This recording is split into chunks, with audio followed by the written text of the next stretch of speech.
Royal संस्थान उदयपुर में आपका हार्दिक स्वागत है। आज रॉयल संस्थान के अंदर इस संस्थान से जुड़े हुए सभी सदस्य, चाहे हमारे स्टूडेंट हो, चाहे पेरेंट्स हो या हमारे यहाँ के गुरुजन हो, मेरे साथीगण हो, बहुत खुश हैं क्योंकि जेईटी जो है आपका जेईटी 2020 उसका रिजल्ट आने के बाद में फर्स्ट काउंसलिंग का आज रिजल्ट आया है। हमें देख के और जान के बहुत खुशी हो रही है कि हर साल की भांति इस साल भी राजस्थान में जितने भी सरकारी कॉलेज है और जितने भी जो आपकी गवर्नमेंट यूनिवर्सिटी है उनके अंदर सबसे ज़्यादा सिलेक्शन रॉयल इंस्टीट्यूट देने में कामयाब रहा है। मैं इस संस्थान के द्वारा जो बच्चे चयनित हुए हैं, कौन कौन विद्यार्थी कौन कौन सी कॉलेज में गए हैं, इसकी पूरी डिटेल दूसरे वीडियो के जरिए आपको बताऊंगा। अभी इस वीडियो के अंदर मैं आपको ये बताऊंगा कि जिस बच्चे को कोई कॉलेज अगर मिल चुका है तो वो बच्चा अब क्या करे, उसको कैसे कॉलेज में प्रवेश मिलेगा और आगे क्या क्या प्रक्रिया जो है उसको फॉलो करना पड़ेगा, वो अपन डिस्कस करेंगे। इसके बाद में एक वीडियो में और बनाऊंगा जिसमें आपको ये बताऊंगा कि कौन से कॉलेज की क्या कट ऑफ गई है और कंपटीशन कोरोना की वजह से बढ़ा है या घटा है, इस पे अपन डिस्कस करेंगे। तो सबसे पहले ये वीडियो उनके काम का है जिनको कॉलेज मिल चुका है, और नहीं मिला है वो भी इस वीडियो को देखें ताकि उनको ये पता रहे कि आगे क्या कुछ होने वाला है। अब अपन देखते हैं कि भाई आगे के लिए आपको कुछ नहीं करना, अपने जेट वेबसाइट पे जाना है, जेईटी को सिलेक्ट करके आईडी पासवर्ड आपको डालना है। जैसे आप अपना लॉगिन करोगे तो home go to status page और लॉग आउट, यह आपके पास ऑप्शन आएगा। मैं इस बच्चे का जो है रिजल्ट आपको बता रहा हूँ।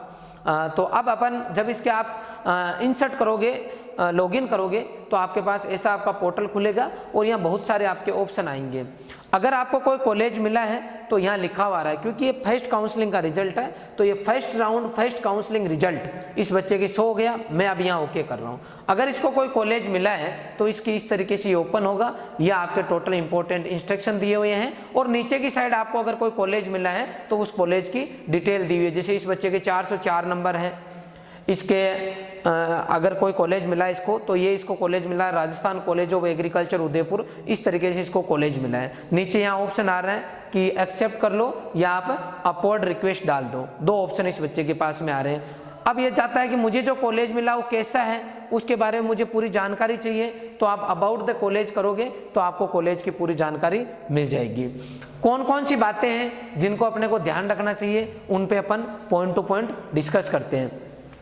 तो आज मुझे अगर मान लो कोई कॉलेज मिला है, इस हेमंत को मान लो कॉलेज मिल गया आरसी उदयपुर। अब इसके पास दो ऑप्शन है, एक तो इस कॉलेज को एक्सेप्ट कर ले और दूसरा ऑप्शन इसके पास ये है कि अपवर्ड के लिए जाए कि मुझे ये कॉलेज पसंद नहीं है, मैं ऊपर वाला कॉलेज लूँगा। तो ये ऊपर वाला अपवर्ड क्या है, पहले उसको समझते हैं। आपने मान लो टोटल कॉलेज जब फिलअप की और आपने 30 चॉइस डाली टोटल, आज आपको मान लो 22वें नंबर की चॉइस मिल गई। अब आप चाहते हो कि मुझे अगर 22 की बजाय ऊपर वाली जो 21 चॉइस है उनमें से मिल जाए तो अच्छा रहे। इसका मतलब आप इससे सेटिस्फाइड नहीं है, तो आप अपवर्ड का मतलब है उसके लिए अप्लाई कर दो। टोटल 21 जो बची है उनके लिए अपवर्ड का मतलब हमेशा ये है कि 22 से नीचे जो है 23 चॉइस वो नहीं मिलेगी। अब आपको अगर जगह है, ऊपर कोई सीट खाली है तो ऊपर वाली मिलेगी, अदरवाइज ये सीट आपकी रहेगी।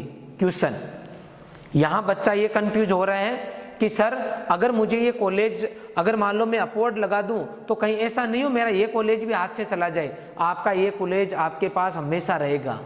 अगर ऊपर खाली है तो आपको ऊपर वाली मिलेगी।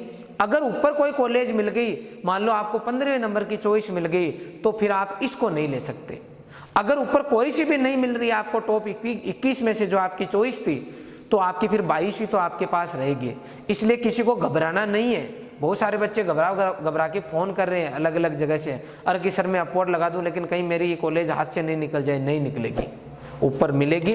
हाँ, ऊपर अगर मिल गई तो फिर ये दोबारा ये नहीं मिलेगी, ऊपर वाली में से आपको लेना है। तो पहले तो आप ये जज कर ले कि जो मिली है उससे आप सेटिस्फाइड है, डिस्कस कर ले परिवार में। अगर आप संतुष्ट है एक्सेप्ट कर ले। अगर उससे संतुष्ट नहीं, आप चाहते हो कि इससे बेटर मिले, तो आप अप्लाई करें। पहला केस ये हो गया। अब दूसरी केस ये कि सर कितना चार्ज लगेगा हमें अपवर्ड लगाने का, तो 800 रुपये चार्ज है। पहले 500 रुपये हुआ करते थे, इस बार 800 रुपये कर दिए, जो कि नॉट रिफंडेबल है, ये रिफंड नहीं होंगे। Is it clear? तो ये स्थिति क्लियर हो गई कि चाहो तो आज कॉलेज आप ले सकते हो, एक्सेप्ट कर सकते हो, जो पेमेंट आपके वहाँ शो हो रहा है वो पेमेंट जमा करा दो, आपको कॉलेज मिल जाएगी, आप निश्चिंत हो जाओगे। Is it clear? अब है कि सर हम ये पेमेंट कब तक करा सकते हैं, तो 27 तारीख तक आप पेमेंट जमा करा सकते हैं, लेकिन मेरी आपसे रिक्वेस्ट है 27 का इंतज़ार नहीं करें, आज शाम तक या कल तक आप पेमेंट करवा दें, या तो 800 रुपये पे करके अपवर्ड करा दें, या फिर जो है आपका जो कॉलेज अगर आपको पसंद है तो आप उसको एक्सेप्ट कर लें। दूसरा केस ये है कि कॉलेज आपने एक्सेप्ट कर ली, फिर क्या करना है? फिर आपका 7 तारीख को जो कॉलेज मिलती है उसमें रिपोर्टिंग करनी है। उसके लिए आपको पूरे आपके ओरिजिनल डॉक्यूमेंट्स लेके जाने हैं, कॉलेज में जाना है और आपको जो है अपने डॉक्यूमेंट्स जमा कराने हैं, वहाँ चेक कराने हैं, और उसके बाद में जो है आपका फाइनल जो है रिपोर्टिंग कर दोगे तो आपका कॉलेज में एडमिशन हो जाएगा। अच्छा, जिस बच्चे ने 800 रुपये जमा कराए उसका क्या होगा? उसका 2 तारीख को रिजल्ट आएगा वापस, सेकेंड काउंसलिंग का। उसमें आपको चेक करना है, अगर आपकी कॉलेज चेंज हो गई तो आपको जो है जो कॉलेज चेंज हुई है उसकी फ़ीस जमा करानी है, और उस कॉलेज के अंदर आपको भी फिर फ़ीस जमा कराने के बाद में 7 तारीख को जाना है। अगर कॉलेज चेंज नहीं, मान लो वापस यही मिल गई, तो इस केस के अंदर जो है आपको वापस उस टाइम आपको फ़ीस जमा करानी है, लेकिन ये 800 रिफंड नहीं होंगे, उस टाइम जो फीस आएगी वो आपको जमा करानी होगी। एक क्वेश्चन ये भी है, सर मुझे अभी पेमेंट मिला है तो मैं अपवर्ड लगाऊँ तो क्या नॉर्मल मिल सकता है? बिल्कुल, अगर आप अपवर्ड लगाते हो तो आपको 100% नॉर्मल मिल सकता है। तो आपको जिसको भी पेमेंट मिली है उसको जरूर अप्लाई करना चाहिए और अपवर्ड लगाना चाहिए। जिसको कॉलेज कोई नॉर्मल गवर्नमेंट मिली है, ऊपर अगर टॉप अच्छी कॉलेज आपने चूज कर रखी है तो उसको भी अपवर्ड लगाना चाहिए, क्योंकि अपवर्ड लगाने पे आपके यहाँ नुकसान कुछ भी नहीं होने वाला।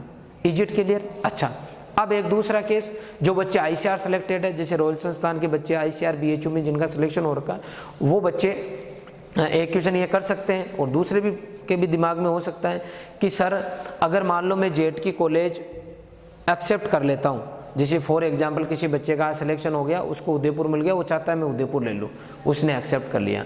फिर पता चला जब ICR का रिजल्ट आया, तो ICR का जो रिजल्ट है आपका सेकंड काउंसलिंग का, इसमें 1-2 दिसंबर के आसपास आने वाला है, ठीक है। तो उस टाइम जो है आपको मान लो कोई कॉलेज मिल गई, फिर आपकी ये इच्छा हुई कि नहीं मैं तो ICR में जाऊँगा, मैं RC उदयपुर में नहीं जाऊँगा, और आज आपने फीस जमा करा दी कॉलेज की, तो यहाँ इन्होंने स्पेशली उन बच्चों के लिए स्पेशली बोला है कि आप मान लो संस्थान चेंज करना चाहते हैं, वहाँ लगातार नहीं पढ़ना चाहते और आप अपना एडमिशन कैंसिल कराना चाहते हैं, तो आपको क्या करना है? काउंसलिंग रिपोर्टिंग जो है, रिपोर्टिंग दिनांक क्या है? 7 दिसंबर। उससे पहले आपको एक एफिडेविट लगा के शपथ पत्र 50 रुपये 100 रुपये पे आप एफिडेविट बनाना होगा कि मैं इस संस्थान में लगातार नहीं पढ़ना चाहता, मुझे मेरा एडमिशन जो है वो कैंसिल किया जाए, और मुझे जो है मैं तो कहीं और एडमिशन लूँगा। उस केस में आप रजिस्टर्ड ईमेल आईडी से, जेट वाली जो ईमेल आईडी उसके ऊपर आपको मेल करना होगा।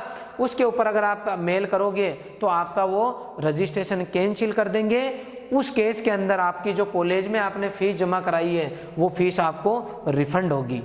Is it clear? अगर आप मान लो बाद में यहाँ मेल नहीं करते हो और कॉलेज में भी नहीं जाते हो और फिर दोबारा उस कॉलेज में आप फीस लाने गए, उस केस के अंदर कॉलेज आपको फीस दे या नहीं दे, इसकी जिम्मेदारी जेट ऑफिस नहीं लेगा। इन्होंने साफ साफ कहा है कि अगर आपने 7 तारीख पहले हमें मेल करके और सूचना नहीं दी, तो फिर अगर आपने कॉलेज की फीस जमा करा दी और आप चाहो कि वो कॉलेज आपको रिफंड करे, तो उसकी जिम्मेदारी उनकी नहीं है। ये इतनी जिम्मेदारी लेते हैं कि आपको सूचना हमें पहले देनी होगी। Is it clear? वो भी आपको मेल करना होगा एफिडेविट के साथ। Is it clear? अब पैसा कहाँ आएगा? तो आप जिससे ट्रांजैक्शन करोगे उसी खाते में आपका पैसा रिफंड होगा। मुझे लगता है इससे रिलेटेड लगभग सभी चीज़ें मैंने आपको बता दी हैं। फिर भी किसी बच्चे के कोई डाउट हो तो वो कमेंट बॉक्स में कमेंट करें, मैं दोबारा आपके लिए वीडियो बना के रिलेटेड क्वेश्चन होगा उसका आंसर दूंगा। आपने वीडियो देखा इसके लिए बहुत बहुत धन्यवाद। Thank you very much.